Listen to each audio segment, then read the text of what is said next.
Esto es Red Más Noticias. De nuevo les damos la bienvenida. Buenas noches. La Oficina de Naciones Unidas para los Derechos Humanos hizo un duro balance del proceso de desmovilización de los niños reclutados por las FARC. Asegura que la exguerrilla no cumplió con la entrega de menores y que el Estado abandonó a su suerte a muchos de los 135 que salieron de las filas. El informe anual de Naciones Unidas revela que las FARC no cumplieron con su compromiso de entregar a los menores reclutados. El acuerdo y el derecho internacional de los derechos humanos obligan a respetar el principio del interés superior del niño en su proceso de desvinculación de las FARC-EP. No obstante, hasta el momento no se ha respetado en su totalidad este principio. Y reitera un secreto a voces: las FARC desmovilizaron menores de edad por debajo de cuerda. Según la Consejería Presidencial para los Derechos Humanos, al 31 de diciembre del 2017, solo 135 niños se habían desvinculado de las FARC-EP, 75 niñas y 60 niños. La Oficina del Alto Comisionado de Naciones Unidas para los Derechos Humanos recibió información sobre la desvinculación informal de niños antes del proceso formal, al menos en Cauca, Caquetá y Meta. La entonces directora de Bienestar Familiar, Cristina Plazas, rompió relaciones en febrero de 2007 con la Oficina de Naciones Unidas para la Niñez, UNICEF, por una serie de desencuentros sobre la prioridad que tenían los menores en la agenda, y desde esa época denunció que las FARC estaban sacando niños por la puerta de atrás. Muchos niños que fueron reclutados por las FARC los han sacado por debajo de la mesa y dejado a su suerte, otra cruel violación de sus derechos. Pero el informe también deja mal parado al gobierno en torno al manejo de los menores de edad. Aquellos que han decidido regresar a sus familias, la cual ha sido la opción más recurrida, se encuentran con falta de acceso a la salud y a la educación, lo cual es frecuente en las zonas rurales de Colombia. Expertos consultados por Red Más Noticias consideran que el informe de la ONU sobre niños es una cruda radiografía de los vacíos que generó la dinámica del proceso. El hecho de que se denuncie que muchos se fueron antes y sin control del Estado colombiano, pues es grave. Pero también pone sobre el tapete la discusión de por qué hasta ahora la ONU se pronuncia sobre el tema del incumplimiento de las FARC, cuando el gobierno informó paso a paso las salidas de menores cuando se produjeron y se tenían cifras actualizadas. Pues también habría que preguntarles qué pasó, ¿cierto? ¿Por qué lanzan la alerta en su informe anual y qué pasó mientras recopilaban la información? Paula Gaviria, alta consejera presidencial y encargada del proceso de regreso de los niños, le pidió a la ONU documentar los casos de los menores que las FARC no entregaron. Hasta ahora el Consejo Político de esa organización, pese a la insistencia de Red Más Noticias, no se ha pronunciado sobre el tema. Todd Howland, el oficial de la ONU que redactó el informe antes de irse, tampoco lo ha hecho. Después de conocerse el informe anual del Alto Comisionado de las Naciones Unidas sobre la situación de derechos humanos en Colombia, en lo que va del proceso de paz, los candidatos a la presidencia se pronunciaron sobre los desafíos de la implementación. La entrega de los menores de edad hacía parte de los compromisos de La Habana, de manera que un importante mensaje el de la ONU, pero necesitamos judicializar esos hechos en Colombia. Pues un informe de la ONU es algo muy serio, eso no es cualquier cosa. Por lo tanto, en este tema tan delicado, los colombianos sí esperamos un pronunciamiento de las FARC. Nos tienen que aclarar qué pasó con los niños. No entregaron como se debía a los menores que tenían reclutados. Eso es un crimen de lesa humanidad. Y frente a un incumplimiento grave, no se le puede exigir, ni el Estado moralmente puede cumplir cuando una de las partes ha incumplido. El gobierno nacional tiene que estar encima de todos y cada uno de los detalles del acuerdo y la forma como se conduce. En particular, con las niñas y los niños no hay ningún atenuante, es una obligación. Desde hace mucho tiempo se sabe que las FARC vienen haciéndole conejo a muchas de sus obligaciones. Los listados completos de los niños no los entregaron y lo que revela el informe es que tampoco hicieron una entrega formal de esos menores reclutados. Pues nos recibe así con esta realidad del país después de un puente festivo. Mauricio, buenas noches. Espero que haya descansado mucho porque hoy ha pasado de todo. Pues sí, más o menos se ha descansado y ha pasado mucho en el día de hoy. Ha pasado mucho y vamos a estar hablando de todo eso que es importante hoy. Grave desde todo punto de vista esto que tiene que ver con la situación de los menores en las FARC. Y sí queda la pregunta, Mauricio, de por qué esta denuncia llega apenas hasta ahora. Y lo otro, ¿qué consecuencias debería tener ese incumplimiento por parte de las FARC en relación con los menores en lo que tiene que ver con las garantías y los privilegios que están teniendo teniendo ahora en este proceso ya de desmovilización y de posconflicto. Paula, grave por el tema mismo, por tratarse de los niños en el conflicto, y grave por quien lo dice. Recuerden ustedes y recuerde Paula que a Naciones Unidas en todo este proceso de los diálogos y las negociaciones siempre se le vio como un alcahuete, como alguien que estaba ahí tratando de tapar la verdad, como alguien que le estaba ayudando a que el proceso saliera adelante. Pues este informe, que es un informe que saca anualmente Naciones Unidas de Derechos Humanos en distintos países, en este caso de Colombia, que fue escrito o dirigido originalmente por Todd Howland, que ustedes saben que hace unos cuantos días dejó de ser el comisionado de Derechos Humanos en Colombia de manera precipitada y un poquito misteriosa para algunos. Ese informe termina siendo, en este caso, dándole palo para un lado y palo para el otro, es decir, cayéndole duro a la guerrilla por lo que hizo y dejó de hacer y cayéndole duro al gobierno. Más adelante en este mismo noticiero vamos a ver otros aspectos de ese informe que son delicadísimos de la situación actual. Pero concentrémonos en este caso de los niños. Todo el mundo dijo en su momento que ese cuento de 135 niños entregados por las FARC era pura carreta, que tenía que haber, que había en la fiscalía, que había distintas evidencias que mostraban que la cifra de niños reclutados por las FARC eran muchísimo mayores. Punto número 1, las FARC sacando los niños por la puerta de atrás. El mismo informe de Naciones Unidas dice, nos hemos enterado de niños que eran entregados o eran sacados de las filas de las FARC sin haber sido entregados al gobierno como se había establecido dentro de los protocolos. Y número 2, esos 135 niños recibidos por el gobierno no terminan teniendo el tratamiento que deberían haber tenido. Iban a dos destinos. Uno, directamente a sus familias. Los que fueron a sus familias no tenían los recursos o no tienen los recursos de educación y de salud que deberían tener. Dos, los que fueron a los llamados centros de desvinculación y permanecen allí. Allí hay mejores condiciones de educación y salud, pero no llegan hasta sus familias. De una manera o de otra, tanto la guerrilla, por haber sacado niños para que no le dijeran tenía tantos y tantos y tantos, sino para ir bajando la cifra que tenía en su poder, como el gobierno, por las deficiencias en el proceso de implementación, han terminado desnudados con este informe de Naciones Unidas acerca del tratamiento de los niños, con dos elementos agravantes. Uno, hoy en día, y lo dice Naciones Unidas en su mismo informe, siguen reclutando niños.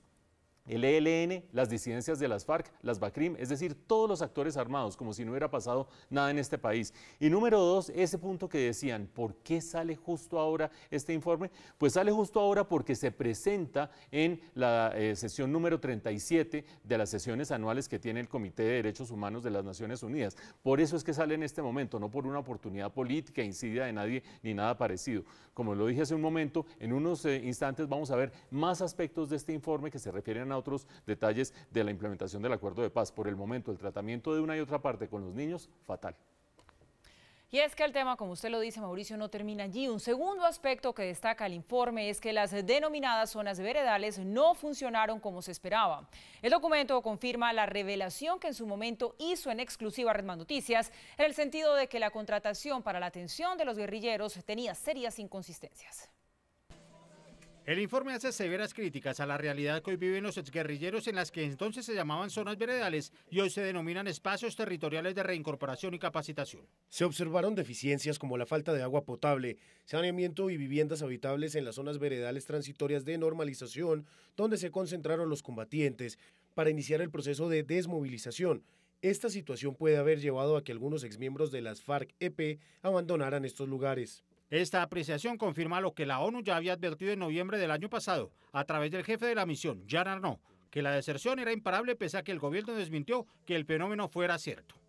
Hoy estimamos a 45% de este número los combatientes que permanecen todavía en los espacios. Pero como si fuera poco, el informe de la ONU confirma la denuncia que hizo Red Más Noticias en febrero de 2016, cuando revelamos que el gobierno contrató en apenas 24 horas más de 53.000 millones de pesos para la construcción de zonas veredales. Confirmas que no tenían la experticia necesaria y además, como otros proveedores, fallaron en los temas de comida para los entonces guerrilleros. Observó sobrecostos de alimentos y demoras en la construcción de infraestructuras en algunas de las zonas. Dada la centralización de los contratos, las zonas no generaron el impacto económico positivo esperado para las comunidades rurales. Para algunos expertos, la evidencia de la denuncia era tan contundente que Naciones Unidas terminó por condenar las irregularidades. Red Más Noticias fue pionero en la crítica a la forma como empezaron las zonas veredales y como empezaron todas las zonas que había dejado las FARC en el tratamiento del Estado. Y yo creo que eso sirvió para alertar, pero aún así se hicieron mal las cosas. El informe plantea la duda de por qué la ONU reconoce las fallas en la contratación de las zonas veredales más de un año después de que se produjo y por qué denuncia incumplimientos del gobierno cuando en su calidad de acompañante del proceso siempre tuvo acceso a la información y los avances de las obras y cuando el propio secretario general, Antonio Guterres, visitó una de ellas hace poco más de un mes. El informe también sorprende por el pronunciamiento de Naciones Unidas sobre otros temas puntuales, los problemas de la Justicia Especial para la Paz, el asesinato de líderes sociales y los fenómenos de corrupción. Pese a que estuvo acompañando todo el proceso de la JEP, la ONU responsabiliza al Congreso de la pata coja de la Mesa en la Jurisdicción Especial para la Paz. El Congreso no aprobó el sistema integral tal y como había sido conceptualizado y hasta el momento su implementación no ha cumplido con las normas internacionales. Dice que está preocupada porque los militares tienen prebendas excesivas y los financiadores solo se presentarán voluntariamente. Las expectativas generadas por el sistema integral en relación con la reducción de la impunidad por las violaciones de los derechos humanos y del derecho internacional humanitario han sido socavadas por la exclusión de agentes del Estado no militares y de particulares del ámbito de aplicación obligatoria del sistema. Expertos aseguran que a la ONU le faltó liderazgo para que se aprobara un escenario más equitativo. Esa verdad de quienes financiaron, de quienes estuvieron detrás de la guerra, pues no se va a conocer claramente. La ONU también asegura que las amnistías e indultos a guerrilleros no se hicieron bien. A estos individuos se les ha otorgado la libertad condicional con pocas condiciones. Por ejemplo, sin una efectiva colaboración en términos de justicia, verdad, reparación y garantías de no repetición. Todavía hay muchos indultos y amnistías que no están funcionando y algunos que están funcionando se hicieron muy libremente sin primero pasar por ese proceso de la JEP. Pero además la ONU descalifica la reserva activa de las fuerzas militares como actor de la JEP. Carecen de objetividad, puesto que sus miembros fueron parte del conflicto armado. Estos temas en que le molesta mucho al funcionario porque lo hemos controvertido, pues tenemos argumentos. Él no los tiene, ¿no? Por otro lado, el informe señala que el gobierno no pudo garantizar la seguridad de los líderes sociales. Algunos de los asesinatos de defensores de derechos humanos, especialmente aquellos en antiguas zonas de influencia de las FARC-EP, se podrían haber evitado con una respuesta oportuna y coordinada del Estado. Pero los expertos de nuevo señalan que había información suficiente como para que la ONU hubiera estado más cerca del gobierno y aconsejarlo. Lo más eficaz es señalar a los que están detrás. En Colombia hay una industria de sicariato que se vende por cualquier cosa para hacer esos asesinatos. Finalmente, la ONU alerta sobre el cáncer de la corrupción y deja un gran interrogante al asegurar, sin nombrar responsables, que la tragedia de Mocoa se pudo producir por culpa de manejos fraudulentos en temas de tierras. El gobierno radicó en el Congreso el proyecto de sometimiento a la justicia de bandas criminales que también cobijará a las disidencias de las FARC. Según el ministro de Justicia, este proyecto radicado hoy ante la Secretaría del Senado para el sometimiento grupal de estructuras como el Clan del Golfo también beneficiaría a las disidencias de las FARC. Las disidencias serían grupos o estructuras criminales de esta naturaleza, grupos armados organizados o grupos delictivos organizados, estarían dentro de esta órbita, no dentro de la órbita de lo que es en este momento la Jurisdicción Especial para la Paz. Implicaría que, al igual que las bandas criminales, las disidencias tendrían los mismos beneficios que este proyecto de ley ofrece por sometimiento grupal. Los grupos armados que se entreguen, que entreguen los bienes, que colaboren con la justicia, que entreguen las rutas, tendrán derecho, entre otros aspectos, a una rebaja del 50% de la pena. Lo que preocupa es que, según las fuerzas militares, la cifra de disidentes de las FARC ha crecido en más de un 200% desde que aparecieron. Inicialmente dieron el salto de 500 a 750. La última preparación de la amenaza residual en ese sentido nos da una cifra aproximada de 1.200.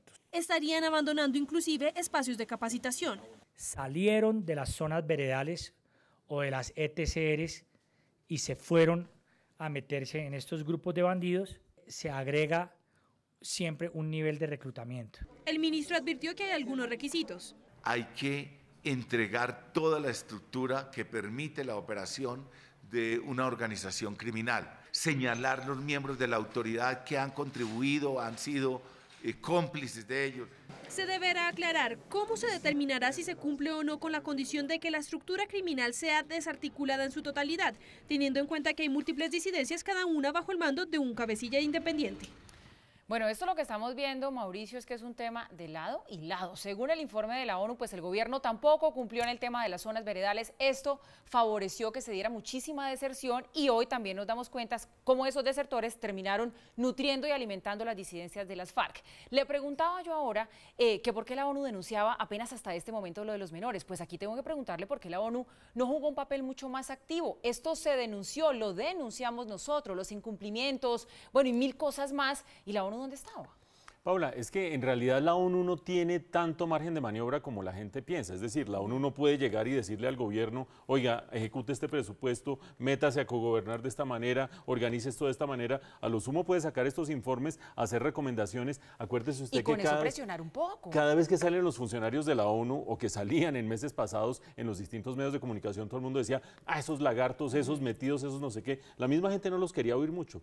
Pero usted tiene razón al decir que parte de quienes estaban en las zonas veredales y que no terminaron recibiendo beneficios a tiempo, se terminaron yendo a las disidencias de las FARC. Sin embargo, hay que tener presente que buena parte de esas disidencias ya estaban jugadas desde el comienzo, es decir, habían decidido que no iban con el proceso de paz, habían decidido que se quedaban con el negocio del narcotráfico, habían decidido que se dedicaban a la vida ilegal.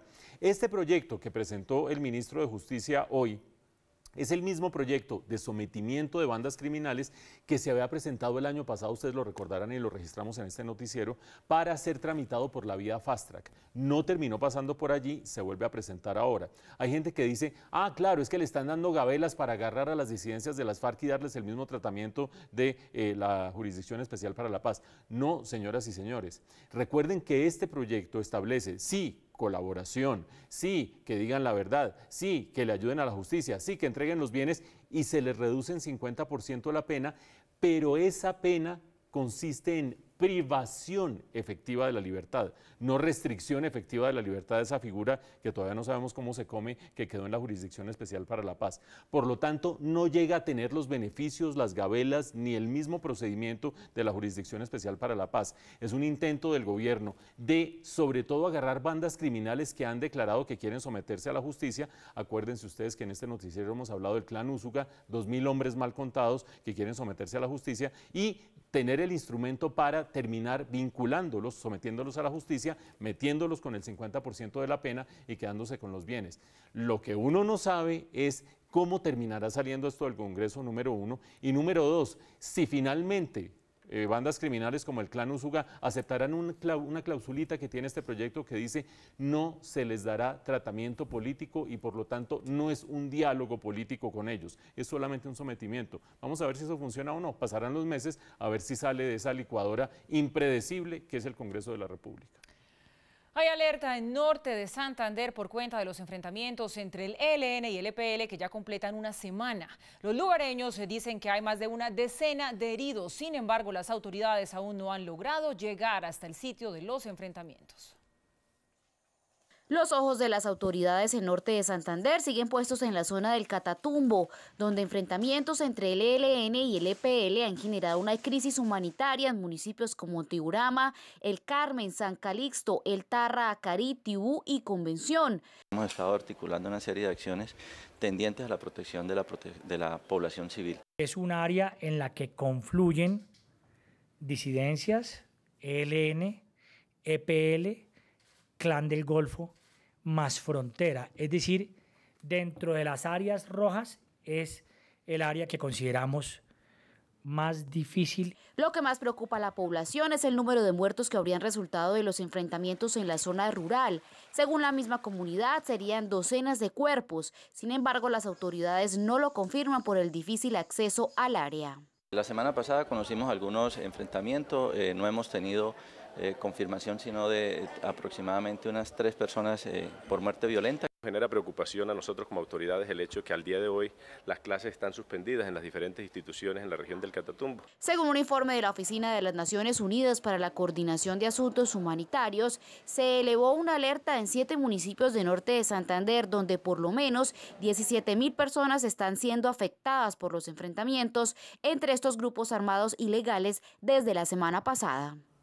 América Móvil lanzó en México GigaRed 4.5 LTE, la cual permitirá aumentar la velocidad de navegación hasta 10 veces. De esta manera se impulsa la conectividad y se abren más los espacios al Internet de las cosas. Por temas de regulación, esta propuesta se demora en Colombia. América Móvil lanzó en México su nueva oferta GigaRed 4.5, que permitirá aumentar la velocidad hasta 10 veces de la red de cuarta generación LTE o de evolución a largo plazo. Es un país que está avanzando quizás a un ritmo un poco más acelerado que el ritmo colombiano.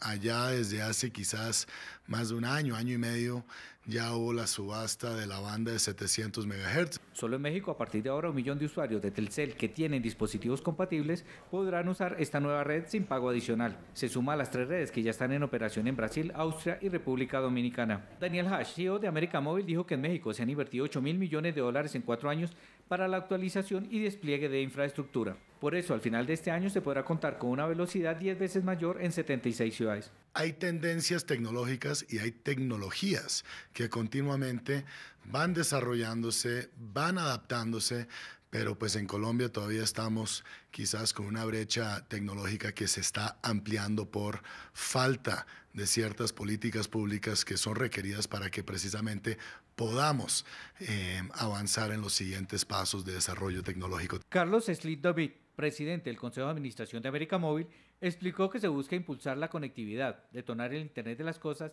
y dar inicio a la era de los Smart Homes, Smart Cars y Smart Cities. Sin embargo, el directivo criticó el hecho de que a pesar de las mayores inversiones, la regulación no ofrece incentivos para continuar ampliando la infraestructura.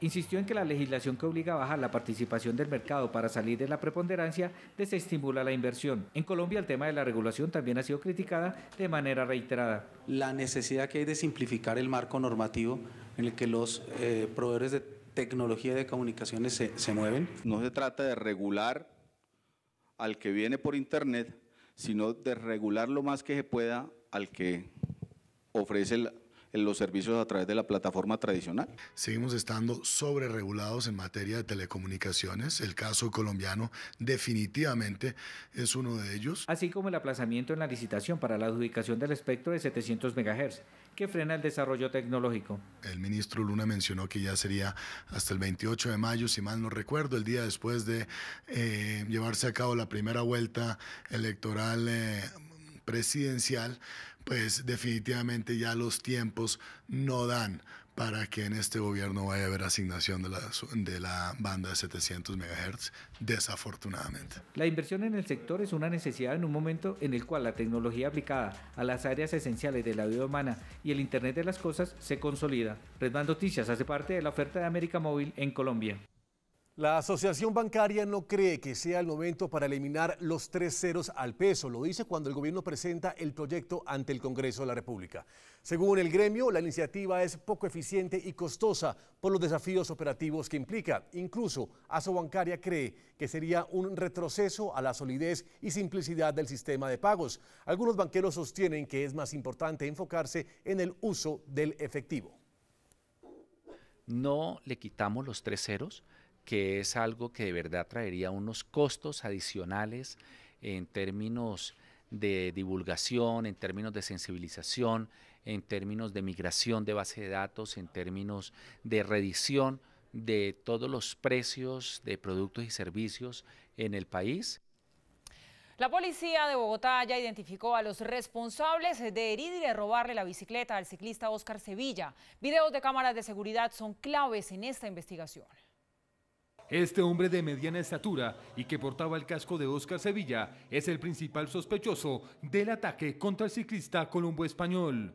Queremos destacar el aporte y la información suministrada decidida a los medios de comunicación, de la ciudadanía en general y la presión de la Policía Nacional a través de unos allanamientos se logra encontrar esta bicicleta de nuestro ciclista español. En el video de las cámaras de seguridad de un parqueadero del centro de Bogotá, se observa cuando el delincuente deja aparcada la costosa bicicleta en un rincón. Tenemos ya un proceso investigativo, unas líneas, unas individualizaciones, identificaciones y muy pronto tendremos las órdenes de captura de estos sujetos. Las autoridades les pidieron a los ciudadanos entregar cualquier información sobre los atacantes. Tienen 123, tienen nuestras oficinas en las estaciones de policía, tienen los CAI. Según cifras de la Secretaría de Seguridad, el año pasado se robaron en Bogotá 3.133 bicicletas, es decir, 8 al día. Este año la cifra llega a los 450 hurtos.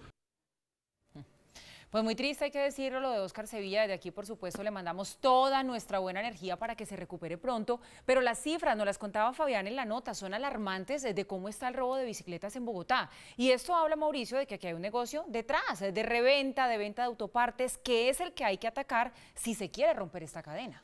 Paula, y un delito y un negocio que va increciendo, que va aumentando. Ustedes veían la cifra de Fabián, decía 8 más o menos diarias el año pasado en promedio.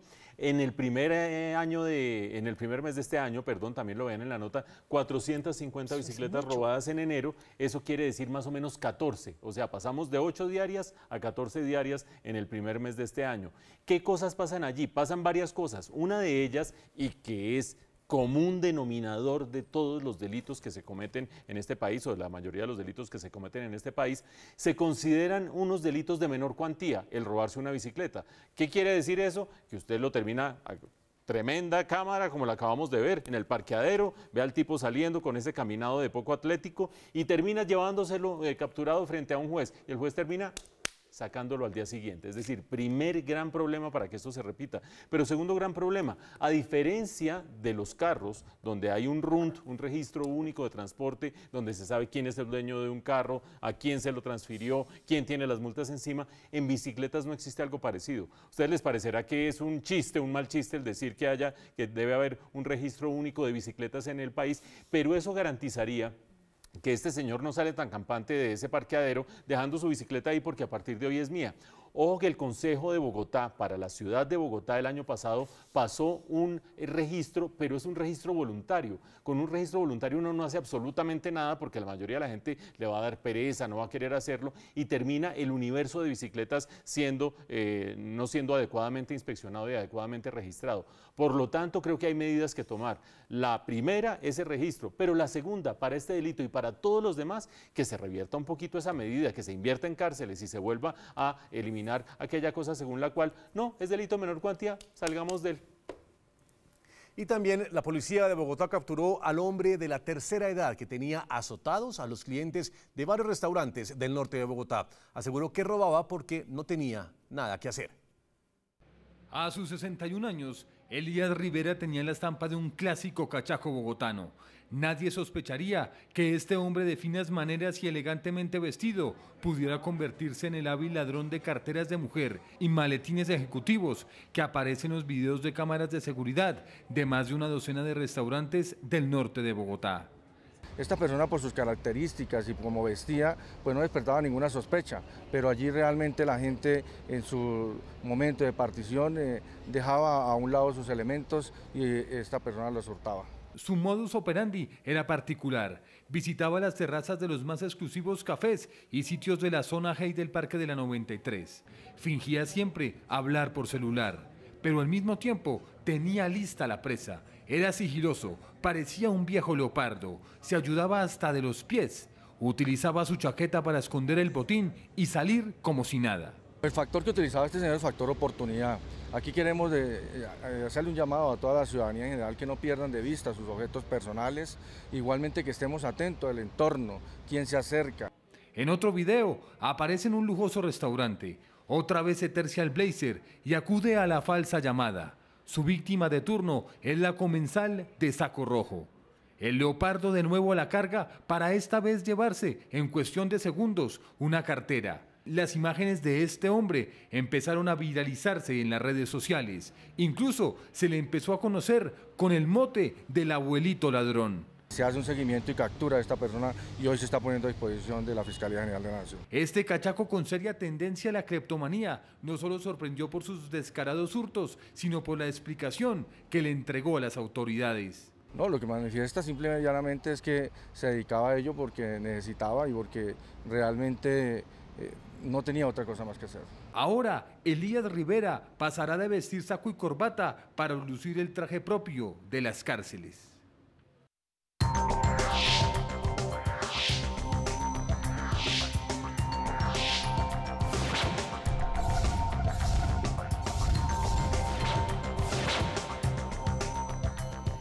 El la información internacional, Colombia pidió a Brasil un frente común para mitigar los efectos de los aranceles de Donald Trump para el acero y el aluminio. Desde Brasilia y antes del encuentro entre Michel Temer y Juan Manuel Santos, la ministra de Comercio, Industria y Turismo, María Lorena Gutiérrez, reveló la petición a su homólogo de Brasil, Marcos Jorge de Lima, en el sentido de crear un frente regional para contrarrestar los efectos de las medidas arancelarias anunciadas por Estados Unidos. Yo tengo una reunión bilateral con él ahora, después del desayuno, y pues yo creo que nos tenemos que unir como región para pedir esto. Yo envié ya una carta al secretario de Comercio y al departamento, y al USTR, que es el departamento de Comercio, pidiendo que excluyan a Colombia de este arancel para el acero y el aluminio. Los presidentes de Brasil y Colombia acordaron trabajar en conjunto para atender a los migrantes de Venezuela. Santos le pidió a Nicolás Maduro que acepte la ayuda humanitaria que ofrece la comunidad internacional para atender a los habitantes del país vecino que sufren por cuenta de la falta de alimentos y medicinas. Mauricio, pregunta del millón, ¿este frente común sí nos va a funcionar? Porque entiendo que Colombia pues tiene unas importaciones que son muy poco visibles en este rubro, pero que Brasil en cambio sí tiene unas importaciones más grandes. ¿No nos convendría más irnos solitos a negociar con Trump? Pues, pasar agachados. Pues no sé si agachados, por lo menos sin decirle a Trump, pero nosotros que no somos tan importantes en ese nivel de exportaciones, pero con Brasil. Agachados no quiere decir arrodillados, ojo a eso, bueno, ¿no? buen punto. Pero Paula, volvamos a plantear el contexto. Donald Trump sorprendió a medio mundo, al otro medio mundo no, porque ya lo había anunciado desde campaña, que va a poner aranceles de 20% al acero, de 10% al aluminio. Y esas medidas que van a tener un impacto monumental en el comercio mundial, inmediatamente la gente se pregunta cómo afectan a América Latina. En este noticiero ya hemos dicho que se va a terminar definiendo a qué países se le pone en cuestión de un par de días o en cuestión de esta semana, y que por el momento se ha decidido que ni México ni Canadá, en virtud del TLC que tienen con Estados Unidos, van a tener esos aranceles. Nos tocará a nosotros, le tocará a Brasil, le tocará a Argentina. Los grandes perjudicados en América Latina son justamente los dos que acabo de decir, Brasil y Argentina, porque tienen exportaciones cuantiosas de acero y de aluminio, pero sobre todo de acero, de barras de acero y de productos de acero a Estados Unidos. Esos con seguridad, esos socios comerciales, Brasil y Argentina, no se van a salvar de tener la medida porque son de los que más están vulnerando la industria de Estados Unidos. Sin embargo, mientras tanto, Colombia, como lo decía Paula, es un socio chiquito. Nosotros exportamos más o menos la 30ª parte, 30 veces menos que Brasil en acero, y una proporción es así bastante similar en términos de aluminio. Es decir, somos muy chiquitos, sobre todo en el tema del acero, para ser visibles, número uno. Número dos, somos el socio 23 de Estados Unidos. Ustedes arrancan con los más importantes, van bajando, casi que se aburren de leer la lista y Colombia está de número 23. Eso quiere decir que tampoco somos visibles. Pero número tres, nosotros tenemos, desafortunadamente en esta coyuntura, pero afortunadamente para este propósito, un déficit en la balanza comercial con Estados Unidos. Entonces Estados Unidos mira a Colombia y dice, es chiquitico, en términos generales, es chiquitico en acero, y fuera de eso le vendemos más de lo que le compramos, y fuera de eso el presidente Trump viene apenas en 2 semanas a Colombia. Hombre, yo como que los dejo solitos, pero si me voy con Argentina y con Brasil, pero sobre todo con el monstruo de Brasil, ahí sí no nos van a dejar solitos. Yo creo que en este caso, como dice Paula, convendría pasar medio agachados, no arrodillados, a ver si de pronto nos salvamos de las medidas. El expresidente de Francia, Nicolás Sarkozy, fue interrogado por magistrados que investigan las denuncias de una posible financiación del gobierno libio a su campaña presidencial para las elecciones del año 2007. Desde el año 2013, Francia abrió la investigación judicial por las presuntas destinaciones de dinero por parte del extinto líder libio Muammar Gaddafi a los fondos de campaña de Nicolás Sarkozy en 2007, en la que resultó ganador. El fundador de Mediapart, el sitio online francés que reveló el documento libio en 2012 y que vincula a Sarkozy con Gaddafi, aseguró que las magnitudes de las acusaciones y de las pruebas que las respaldan podrían representar un escándalo de Estado sin precedentes en Francia. La promesa de la dictadura libia para financiar con 50 millones de euros al señor Sarkozy. Y hoy sabemos que este dinero, tenemos evidencia de ello, fue transferido y sabemos que ha habido mucho efectivo, demasiado dinero en efectivo en la campaña de 2007. A Sarkozy se le acusa de haber recibido hasta 50 millones de euros, pero desde que fue acusado ha asegurado que todo obedece a manipulaciones de información y a una campaña en su contra. Su comparecencia podría durar hasta 48 horas. Reino Unido adelanta las investigaciones pertinentes para esclarecer todo lo relacionado con la filtración de información de por lo menos 50 millones de usuarios de Facebook y que presuntamente fue utilizada para influir en la intención de voto tanto en las pasadas elecciones presidenciales de Estados Unidos como en las del Brexit. La comisionada para la información de Reino Unido, Elizabeth Denham, aseguró que su primer objetivo es determinar si la red social Facebook cumplió cabalmente la obligación de proteger la información de sus usuarios. Estamos revisando las compañías de medios sociales, en las compañías de análisis de datos, en las campañas políticas y de partidos, porque intentamos entender la razón de por qué están compartiendo información privada. Cambridge Analytica es una compañía fundada en el año 2013 que presta servicios de consultoría publicitaria y política, utilizando y analizando datos de personas para los objetivos de sus clientes, entre ellos la pasada campaña presidencial de Donald Trump. De acuerdo con información revelada por The New York Times y The Observer, Cambridge Analytica utilizó la información obtenida para personalizar anuncios políticos y con ello influir en las pasadas elecciones de Estados Unidos, lo que desató un escándalo de proporciones internacionales y que puede representarle a Facebook multas multimillonarias y sanciones tanto en suelo norteamericano como en el Reino Unido. Regresamos y hoy en Pasión por los Perros, Mark Lee nos presenta a Mila, una bella perrita que hace daños por pasar mucho tiempo sola en casa.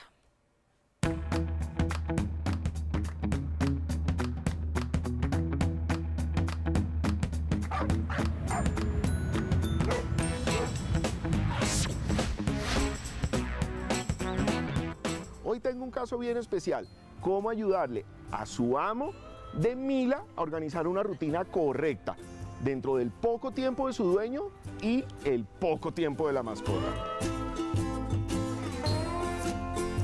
Mi nombre es John Salgado, soy el dueño de Mila. Mila es una niña rescatada. Estamos en un proceso de adaptarnos, estamos en un proceso de conocernos y en este proceso pues se han venido presentando ciertas problemáticas como es todo lo que tiene que ver con el aseo, lo que ella hace adentro ha generado en destrozos en la casa, en daños.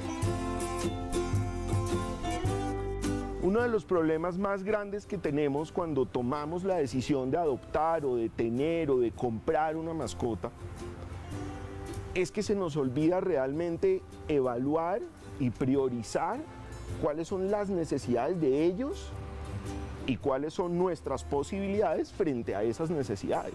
La única manera que debes poder balancear esta situación pues es teniendo una persona que nos ayude en alguna fracción del día a que Mila pueda salir a la calle otra vez. Va a comer solamente 2 veces al día, por la mañana antes de tú salir y por la noche cuando tú llegas. Necesita una jornada de caminata juiciosa, de ejercicio, de mínimo media hora por la tarde y media hora por la noche. Y ella va a asociar que por la mañana tiene una jornada y por la noche tiene otra que le va a ayudar a desgastar su nivel de energía.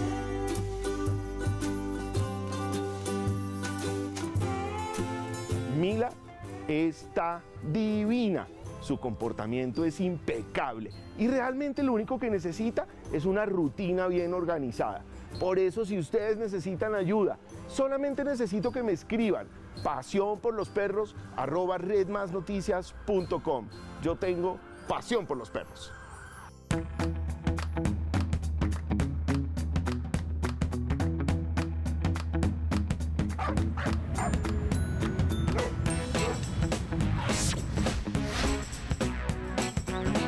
Y llegamos así al final de esta emisión. No olviden mañana aquí en nuestro canal desde las 6 de la mañana toda la información y las noticias con Darío Arizmendi y su equipo en la alianza de Caracol Radio y Red Más Noticias. Lo mejor de la radio y lo mejor de la televisión hasta aquí esta emisión de Red Más Noticias. Mañana nos vemos, que descansen y chao.